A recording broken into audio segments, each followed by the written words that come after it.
বাংলাদেশিদের নতুন আব্বাজান চীনের সৈনিকদের মাটিতে ফেলে যেভাবে পিটিয়েছে ভারতীয় ফোর্সেস তার একটা নতুন ভিডিও সামনে এসেছে, যা গোটা বিশ্বে হইচই ফেলে দিয়েছে।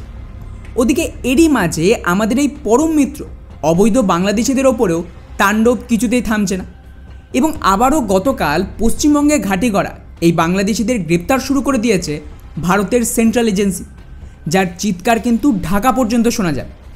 আর তার সাথেই কিভাবে এবার খালিস্তানি আতঙ্কবাদীরা ভারত ছেড়ে কানাডার ভেতরেই দখল শুরু করে দিয়েছে, যাতে কানাডার জনগণ ওদের রাস্তায় ফেলে মারার প্ল্যান করছে, সবটাই জানবো আজকের এই ভিডিওতে। তবে তার আগে অবশ্যই আমাদের চ্যানেলটিকে সাবস্ক্রাইব করে আমাদেরকে সাপোর্ট করবে। তো বন্ধুরা, আমাদের প্রথম আপডেট রয়েছে ভারতের অ্যাটাক ড্রোনকে নিয়ে, যেখানে ফাইনালি দেশীয় প্রযুক্তিতে তৈরি করা আর্চার অ্যাটাক ড্রোন সম্পূর্ণ তৈরি হয়ে গেছে ট্রায়ালের জন্য, যেখানে এই ড্রোনে দুটো প্রোটোটাইপ তৈরি করা হয়েছে। প্রথম প্রোটোটাইপ অলরেডি অনেক আগেই রেডি হয়ে গেছে, আর দ্বিতীয় প্রোটোটাইপও প্রায় রেডি, যা কিছু সময়ের মধ্যেই ভারতের আলাদা আলাদা টেরিনে টেস্টিং করা হবে। এই অ্যাটাক ড্রোনের সবচেয়ে বড় বিশেষত্ব হলো এটা 28,000 ফিটের উচ্চতায় উড়তে সক্ষম একটানা 18 ঘন্টা পর্যন্ত। এতে 350 কেজির বেশি মিসাইল বা বম ক্যারি করা সম্ভব, যা শত্রুর গ্রাউন্ড টার্গেটে অ্যাটাক করে, এবং এর যে রেঞ্জ তা প্রায় 250 কিলোমিটারের বেশি, এবং স্যাটেলাইট কমিউনিকেশনের মাধ্যমে এটা কিন্তু প্রায় 1000 কিলোমিটারের দূরেও অপারেট করতে সক্ষম। যদিও এই ড্রোনকে নিয়ে একটা কন্ট্রোভার্সিও তৈরি হয়েছে, যেখানে এই ড্রোনের প্রোটোটাইপে যে ইঞ্জিন রয়েছে সেটা actually Austrian company Austro 330 EP, কিন্তু কিছু বছর আগে চীনের একটা কোম্পানি এই অস্ট্রিয়ান কোম্পানিকে কিনেন, তাই বাই ডিফল্ট এই ইঞ্জিন কিন্তু এখন চাইনিজ ইঞ্জিন হয়ে গেছে, যাকে নিয়ে সোশ্যাল মিডিয়ায় চর্চা হচ্ছে। কিন্তু অ্যাকচুয়াল খবর হলো এতে চিন্তার কিছু। অস্ট্রিয়ার এই ইঞ্জিন বেশি মাত্রায় স্টকে পড়েছিল ভারতের কাছে, তাই ডিআরডিও এই ইঞ্জিন ব্যবহার করেছে এই ড্রোনের টেস্টিং করার জন্য। কিন্তু অ্যাকচুয়ালি এর যে প্রোডাকশন শুরু হবে সেখানে কিন্তু ভারত এই ইঞ্জিনের বদলে স্বদেশিভাবে তৈরি করা VRD ইঞ্জিন ব্যবহার করবে, তাই এটাকে নিয়ে খুব একটা চিন্তার কিছু নেই। এখানে চাইনিজ ইঞ্জিন আসবেন, এবং ওভারঅল এটা ভারতের জন্য একটা বড় সফলতা হবে। যাই হোক, এবারে আসি আমাদের নেক্সট আপডেট বাংলাদেশকে নিয়ে। এই মুহূর্তে গোটা ভারত জুড়ে বাংলাদেশিদের ওপর মারাত্মক ক্র্যাকডাউন হচ্ছে। লেটেস্ট রিপোর্ট অনুযায়ী NIA-এর পর এবারে ইডির তরফ থেকেও পশ্চিমবঙ্গের 17টা জায়গায় রেড করে, এবং 2 জন বাংলাদেশি সহ মোট 4 জনকে গ্রেপ্তার করেছে। এরা কী করছিল? পশ্চিমবঙ্গে বসে আরাম করে ফেক আধার কার্ড বানিয়ে বাংলাদেশের জেহাদিদের ভারতে অনুপ্রবেশ করিয়ে গোটা দেশে ছড়িয়ে দিচ্ছিল। ব্যাস, খবর পাওয়া মাত্রই এদের ওপরে অ্যাকশন শুরু হয়, এবং এদেরকে হেফাজতে নিয়েছে ইডি। আর আশা করি বলার প্রয়োজন নেই যে এখন পশ্চিমবঙ্গ তো অবৈধ জেহাদি বাংলাদেশিদের ঘাঁটি হয়ে গেছে, আর এদেরকে কারা সাহায্য করছে। কিন্তু খুশির খবর হলো যে পরিমাণে NIA থেকে শুরু করে ইডি একের পর এক বাংলাদেশিদের ধরছে এবং জেলে ভরছে, তাতে কিন্তু সম্ভাবনা রয়েছে যে এটা তো সবে ট্রায়াল, এবং 2027 সালে পুনরায় এক দেশ এক ইলেকশনের আন্ডারে প্রধানমন্ত্রী ভোট করানোর পর বিরাট বড় একটা বিল আসতে চলেছে এদেরকে দেশ থেকে তাড়ানোর জন্য। যাই হোক, এবারে আসি আমাদের নেক্সট আপডেট কানাডাকে নিয়ে, যেটা শুনে সত্যি আপনারা খুশি হয়ে যাবে। কেননা হেনরি ক্লিন্টনের একটা স্টেটমেন্ট রয়েছে পাকিস্তানকে নিয়ে, যে নিজের ব্যাকয়ার্ডে সাপ পুষলে সেটা আপনার প্রতিবেশীকে কামড়াবে, কিন্তু আপনাকে ছেড়ে দেবে এটা তো সম্ভব না।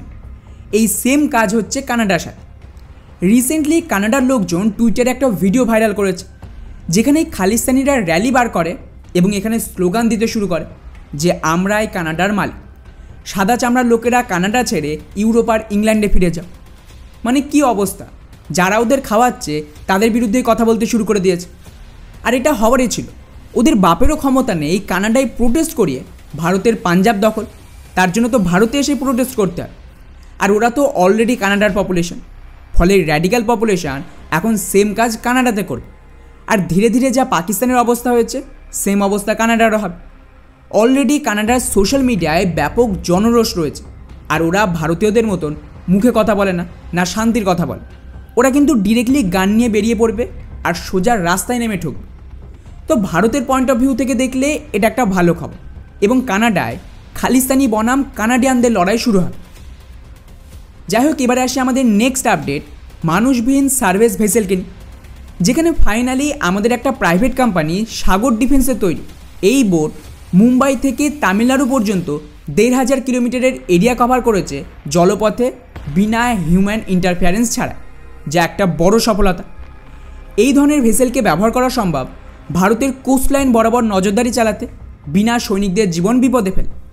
এতে স্পেশালি গান সিস্টেম মাউন্ট করা রয়েছে, যা হামলাও করতে পারে এবং ওভারঅল ভারতের সিকিউরিটি এনহ্যান্স করতে সাহায্য করবে। আর এখানেই শেষ নয়, ভারত চাইলে এই ধরনের বোটকে সুইসাইড অ্যাটাক করতেও ব্যবহার করতে পারবে শত্রুর জাহাজকে ড্যামেজ করার জন্য। এছাড়াও অ্যান্টি পাইরেসি অপারেশন বা স্মাগলিং ঠেকাতেও এটা কাজে আসবে, যেখানে ব্যাপক সম্ভাবনা থাকে কাউন্টার হামলায় কোস্টগার্ডের সেলারদের জখম হবে। আর খুব তাড়াতাড়ি কিন্তু ভারী মাত্রায় এই জাতীয় ভেসেল ভারত সেনাতে সামিল করবে, যা এটা বলার জন্য যথেষ্ট যে ভারত টেকনোলজি কতটা উন্নতি করেছে। যাই হোক, এবারে আসি আমাদের শেষ এবং সবচেয়ে গুরুত্বপূর্ণ আপডেট চীনকে নিয়ে। রিসেন্টলি কোনো এক ভারতীয় সৈনিকদের তরফ থেকে ভারত চীন বিবাদের একটা ভিডিও সোশ্যাল মিডিয়ায় লিক করে দিয়েছে, যেখানে কিন্তু ক্লিয়ারলি দেখা যাচ্ছে যে কিভাবে ভারতীয় সেনা চাইনিজ সৈনিকদের মাটিতে ফেলে পিটিয়েছে। খুবই ইন্টারেস্টিং ভিডিও, 3 মিনিটের ভিডিও। যদি ইউটিউব এখানে রেস্ট্রিকশান না লাগায় তাহলে আমি শেয়ার করে দেবো, তা না হলে ডেসক্রিপশানে লিঙ্ক থাকবে, টুইটারে গিয়ে আপনারা দেখতে পারেন। আর লিটারেলি গালওয়ানে এইভাবে মার খাওয়ার জন্য চীন এক প্রকার বাধ্য হয় ভারতের সাথে সমঝোতা করতে, কিন্তু চীনের যে অবৈধ সন্তান তারাও তো এটা মানবেন। আর পার্সোনালি আমার মনে হয় যে ভারতের নিজেদের ন্যারেটিভ স্ট্রং করার জন্য এই সমস্ত পুরনো ভিডিও গালওয়ানের পাবলিক করে দেওয়া উচিত, কিন্তু সরকার এখনও এগুলিকে প্রাইভেট রেখেছে কোনো কারণ, যার মধ্যে কয়েকটা ভিডিও লিক করে দিয়েছে ভারতীয় সেনার কোনো সৈনিকরা। আর এই কয়েকটা ভিডিওতেই চীনের যা অবস্থা দেখছি, বাকি ভিডিও রিলিজ করলে আমাদের 2 অবৈধ সন্তানরা লুকোনোরই জায়গা পাবেন।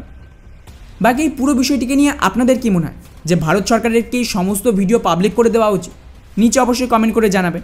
জয় হিন্দ।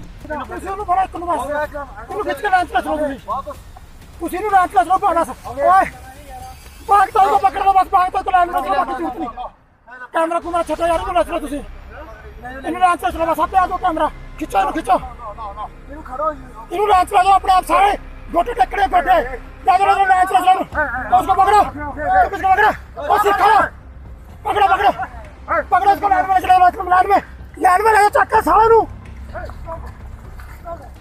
लेके चलो लाइन में ले चलो उठा के चलो पकड़ ले लाइन में चलो रखना माता को लाइन में चलो इसको लाइन में डोंट हिट बांध कोई को पकड़ लो बांध कोई को ए कोटे टकरे कोटे इन्होंने पे भी मारूंगा साला ना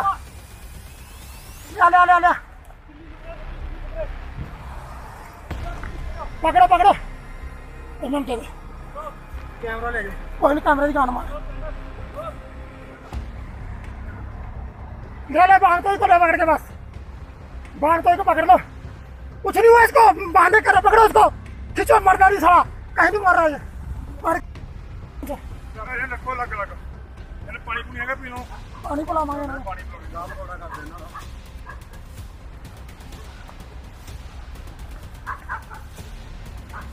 कल सरदार ने एदा खोल के मेरे को